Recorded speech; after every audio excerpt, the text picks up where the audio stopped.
Hello movie lovers. So in 2022, a super hit psychological supernatural horror movie called Smile was released. Recently, its sequel Smile 2 has arrived, and it's just as intense and brutal as the first one, meaning you're in for a thrilling experience. However, this is a direct sequel, so the story picks up right where the previous movie left off. Let's dive straight into the plot of Smile 2. But before that, if you're new to the channel or watching for the first time, or if you haven't subscribed yet, please do so and help us reach 100K subscribers as soon as possible. Now, without any delay, let's jump into the movie. The story begins 6 days after the events of Smile. The sinister curse that tormented Rose has now transferred to Joel, who is desperately trying to pass it on. As you know, the cursed person only gets about 6 to 7 days before facing a horrifying fate. Some don't even last 4 days. Joel comes up with a plan. He will visit 2 criminals, kill one, and make sure the other witnesses the horrific event, thereby transferring the curse. He successfully kills one of them, but the other fights back, leading to a chaotic shootout. Unfortunately, in the crossfire, Joel himself ends up accidentally killing the witness. His plan has failed, and he is devastated. However, a drug dealer named Louis was secretly watching everything unfold. He had come to collect some goods and had witnessed the brutal scene. This means the curse has now transferred to him. As Joel tries to escape, a group of gangsters ambush him outside and start shooting. Desperate to survive, he jumps out through a back window only to be crushed by a speeding truck. His body is torn to pieces, and his blood forms a chilling smile on the ground, symbolizing the entity's presence. And with that, the real horror begins. The previous characters are now gone, and we shift our focus to a new protagonist, Skye Riley. Skye is a Grammy-winning pop star and a controversial icon making a comeback on a celebrity talk show. But why a comeback? Well, Skye had fallen deep into substance abuse along with her boyfriend, Paul Hudson. During one of their drug-fueled nights, they went on a long drive, which ended in a devastating car crash. Paul died on the spot, and Skye suffered severe injuries. She spent an entire year recovering in a hospital and finally managed to overcome her addiction. Now, she is returning to her career, thanking her mother Elizabeth, her manager, her assistant Joshua, and her fans for their love and support. She sees this as a second chance at life, but little does she know that a sinister fate awaits her. Because remember, the movie is called Smile, and behind every beautiful smile hides an unspeakable horror. Later, we see Skye rehearsing for her upcoming project. She struggles with some dance moves due to lingering pain from her injuries. Frustrated, she heads to the restroom and examines the surgical scars on her back and stomach. The pain is unbearable, tempting her to take a painkiller, which was actually a drug that she was consuming secretly to get rid of her intense pain. Just as she is about to consume it, her mother, Elizabeth, knocks on the door, startling her. In the panic, she drops the pill into the sink. With no drugs left to ease her pain, she reluctantly leaves with Elizabeth and Joshua, who drive her back to her hotel. Desperated, she messages Louise, the very man who unknowingly carries the Smile curse. Louise responds, calling her over. As soon as Elizabeth and Joshua drop her off, Skye immediately takes a cab and arrives at Louise's place. When he opens the door, he looks terrified, paranoid, almost insane. To her shock, Louise pulls a knife on her and aggressively demands to know why she is there. Skye, confused, tells him that he was the one who texted her. But then comes the horrifying twist. Louis swears that he never sent any message, and at that moment, we realize the truth, it wasn't him. The entity had manipulated the situation to bring Skye here, because every 6 days it needs a new victim. Skye, still unaware of the danger, asks Louise for drugs. He hesitantly lets her inside and goes to fetch them. But something is deeply wrong with him. Skye waits outside, but time passes and Louise doesn't return. And then Skye goes to check on him, and just then, he comes running out of the inner room, terrified.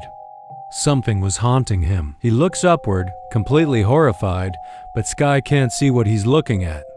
However, we understand that he is seeing an entity, which is now completing its final step, entering his body. Skye tries to steady him, but suddenly he becomes fully possessed, his face twisting into a creepy smile. And then, he completely crushed his face by hitting it again and again with a heavy weight, and died in front of Skye. Skye, watching him doing all that, vomited.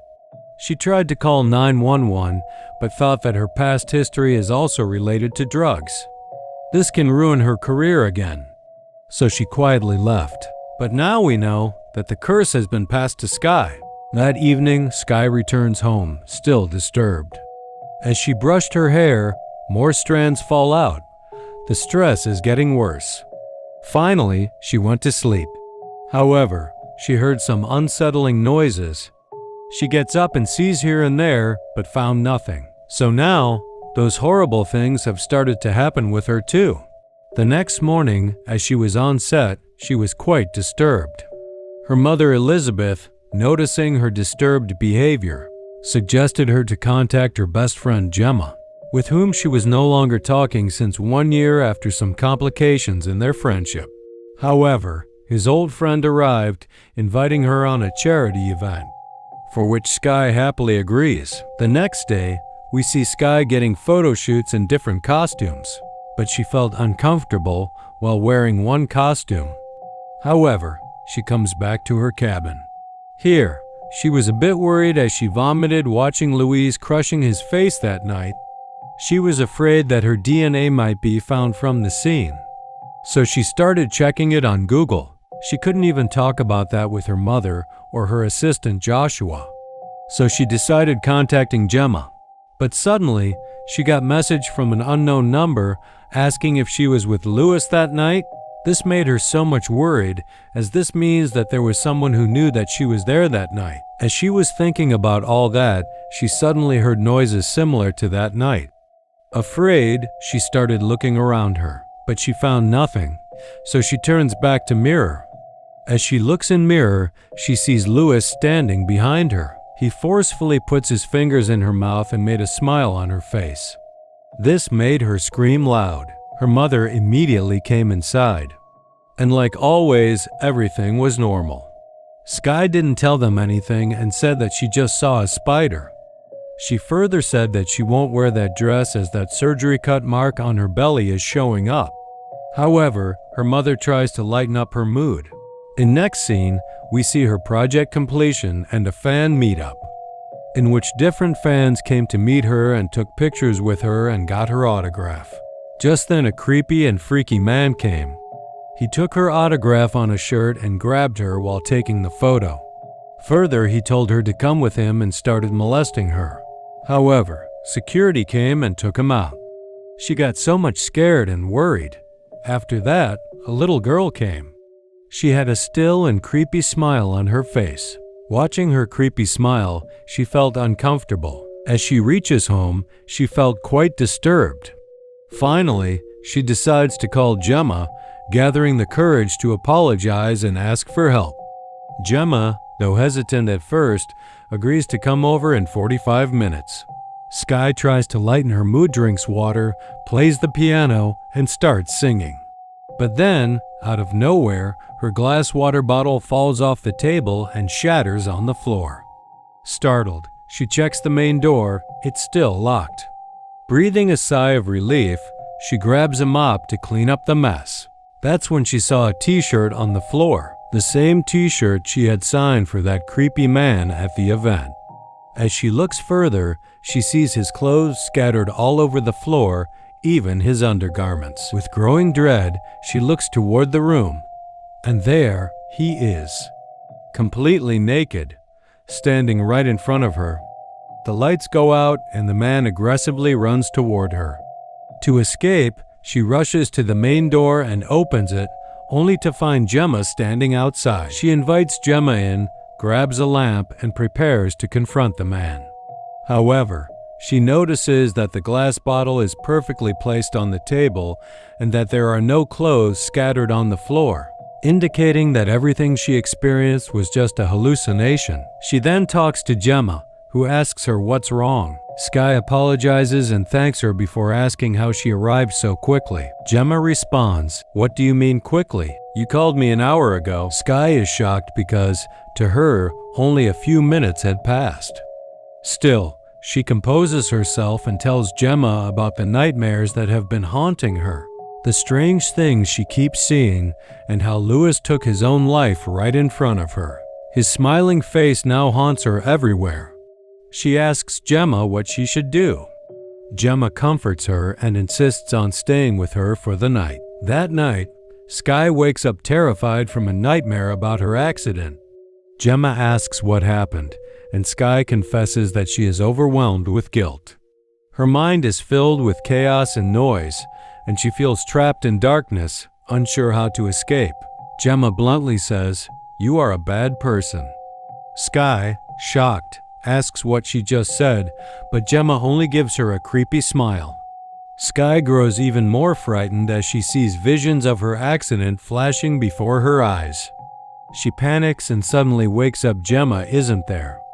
Just then, Gemma walks in with coffee, and Skye realizes that morning has arrived, even though moments ago it was still night. Gemma tells her that she has to leave, but Skye secretly doesn't want her to go. However, she also has to prepare for her tour, and her mother has already arrived to pick her up. She heads to the dance shoot, but while performing, she suddenly falls. Looking down, she sees her legs broken and screams in pain. People rush to help her, but when she looks again, her legs are perfectly fine. She frantically asks who pushed her, but the director tells her that no one was near her. Shaken, she retreats to her makeup room, where she sees Joshua outside, staring at her with a creepy smile. She goes inside, only to find the entire room trashed, everything is broken and scattered. Furious, she storms outside and accuses Joshua of destroying her room. He denies it, and Elizabeth steps in, saying that Joshua had been with her the entire time and couldn't have done it. She then asks Skye if she has started using drugs again. Skye insists that she hasn't. Elizabeth tries to calm her down, reminding her about the charity event she was invited to. Skye refuses, saying she isn't ready for the tour either, but her mother encourages her, saying that she needs this tour. If she thinks people hate her, she's wrong. Everyone loves her. Plus, she has already committed to the charity event, and she never goes back on her word. That evening, Skye goes on tour and texts Gemma backstage. Suddenly, she receives a message from an unknown number saying, "I know you're pop singer Skye Riley." She becomes even more anxious. This confirms that someone saw her with Louis that day. Before stepping on stage, she is annoyed by a fly buzzing around her, and in trying to swat it away, she smudges her lipstick. Once on stage, she is supposed to read a speech from the teleprompter, but the text suddenly disappears. She starts speaking off script, rambling irrationally and saying things like, "I never even wanted to be a singer." Her friend and the audience look at her strangely, making her feel deeply embarrassed. Then, the teleprompter starts working again, and she reads out the next guest's name, Paul Hudson. The moment she reads it, she freezes. Paul was her boyfriend, the one who had died in the accident right before her eyes. Panic-stricken, she screams, "Why is this name here? Why is it written?" The audience is confused as to why she is mentioning Paul's name. Then, in a shocking twist, we see Paul himself in the crowd, walking toward the stage with that same eerie smile. Skye trembles in fear, repeatedly shouting, "Paul is dead. He's gone. This is a lie." An old lady standing behind her places a comforting hand on her shoulder, but in her hysteria, Skye envisions her as Paul and shoves her away. The old lady falls hard, getting badly injured. The entire event is ruined, and now Skye's reputation is destroyed as well. At home, she receives another text from the unknown number. "You are in serious danger. I can help you. We need to meet soon." When she asks who they are, the reply comes, "What you're seeing isn't your imagination. It's real." The unknown person then sends her a video of Lewis showing that he too was haunted. He explains that after Lewis died, he checked his phone and found Skye's last message, which led him to her. He reveals that what Skye is experiencing is a cursed one that transfers from one victim to another. Before Lewis, it had haunted Joel. Before Joel, it had afflicted his ex-girlfriend, Rose. Rose got it from her patient. This curse had even taken his own brother's life. He recalls that the first known case of this curse was reported in Brazil. His brother had tried warning him about what was happening, but he dismissed him as crazy. Then, one day, his brother tore his own jaw off and died. Ever since, he has been tracking the curse. Realizing that it behaves like a parasite, it feeds on its host's trauma, fears, and worst memories. Once it has consumed enough, it possesses its victim and kills them within a week, ensuring that someone else witnesses the death so the curse passes on. Skye doesn't fully believe him but is desperate for help. He tells her that if the victim dies alone, the curse has no one else to transfer to and it will die. Skye becomes furious, realizing he is suggesting she should kill herself. He quickly clarifies that he is a nurse and is not asking her to die only to momentarily stop her heart. The idea is that once the curse detaches from her, he will revive her before it finds a new host. Skye, of course, refuses. Why should she trust a stranger? Meanwhile, people start recognizing her, and rumors spread that she is seeing a new boyfriend, adding to the chaos in her life. Skye retreats to her hotel room, turns on all the lights, and starts packing her bags in frustration. As she does, she suddenly feels a sharp pain in her back. Enraged, she starts throwing things around the room. After calming herself, she steps outside and sees her backup dancers standing there, staring at her with those same creepy smiles. Slowly, they begin walking toward her. Terrified, she tries to escape, but they grab her. They were doing some really strange things to her. They started pulling out her hair and forcefully putting their hands in her mouth. As she screamed in agony, the screen suddenly went black. Then, we are taken back to the night of the accident, where we see that Paul and Skye, under the influence of drugs, got into a heated argument. In a fit of rage, Skye yanked the steering wheel, causing the crash that killed Paul. This was the reality. Skye suddenly wakes up to find herself in a wellness retreat with her mother sitting in front of her. Her mother tells her that she had a concussion and insists that none of what she remembers actually happened. It was all something else. However, no one believes Skye. When she tells her mother that she wants to cancel the tour to deal with everything happening to her, her mother gets furious. She tells Skye that canceling the tour would not only cause a huge financial loss but also destroy her entire career, something she had spent her entire life and fortune building. In frustration, Skye lashes out, saying that if her mother could feel what was happening inside her mind, she would understand. At that moment, Elizabeth suddenly gives a creepy smile and, in an eerie voice, says that she has already seen inside Skye's mind. She has tested it. Then, with that same unsettling grin, Elizabeth breaks a mirror, picks up a glass shard, and slits her own throat. She then gouges out her own eyes. Horrified, Skye tries to run, but when she reaches the door, she looks down and realizes that the glass shard is in her own hand, and her mother is lying on the ground, lifeless. It wasn't Elizabeth who had done it. Skye had killed her own mother. The entity had made it seem like her mother was doing it to herself. She changes her clothes and tries to leave, but Joshua sees her, and soon, everyone surrounds her. She grabs a security guard's gun and escapes. Outside, she meets Gemma, who tries to calm her down. Skye drives away, but Gemma insists on going with her. While driving, Skye calls Morris to get the address where she needs to perform the ritual to break the curse. Suddenly, Skye tells Gemma to stop the car and leave. She doesn't want anyone else to suffer because of her. But Gemma refuses, saying she won't leave her alone. Then, Skye's phone rings. It's a call from Gemma, the real Gemma. She had just listened to Skye's voice message from that day and had never actually come to see her. That meant that the Gemma sitting next to Skye was not real. It was the entity taking Gemma's form. The entity smirks and taunts Skye, telling her that no one will ever stand by her and everyone hates her now. But Skye regains control of her mind, telling herself that this is all in her head. The moment she takes back control, the fake Gemma vanishes. Skye had been driving alone all along. She finally reaches Morris, who has an abandoned Pizza Hut building with a freezer. He explains that freezing her brain for a short time could help break the curse.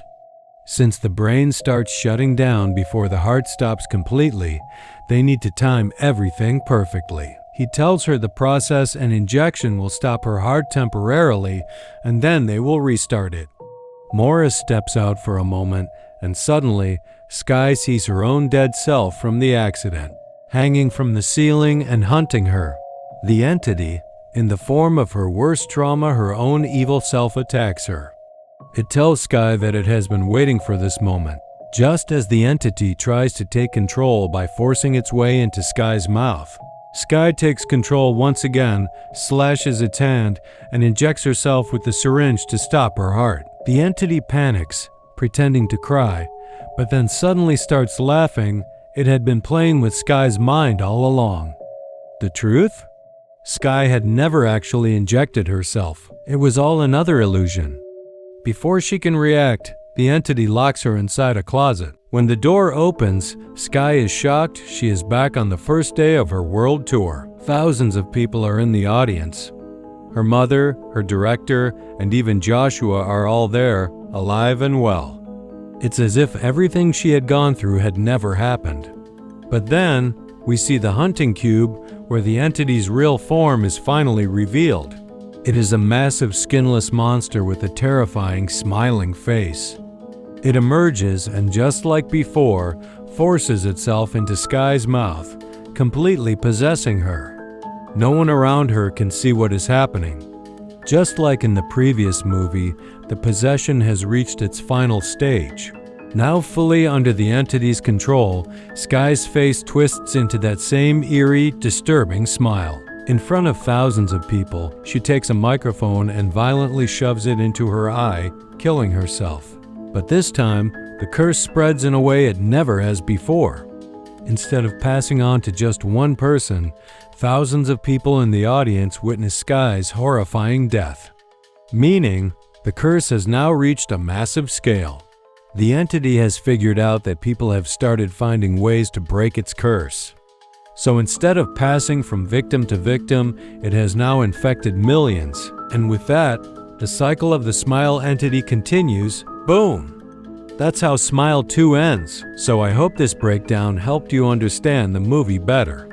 If you have any questions, feel free to ask in the comments. If you liked the video, don't forget to hit like and subscribe. Now tell me, did you like Smile 1 or Smile 2 more? Let's discuss in the comments. I'll see you in the next video. Until then, stay scared.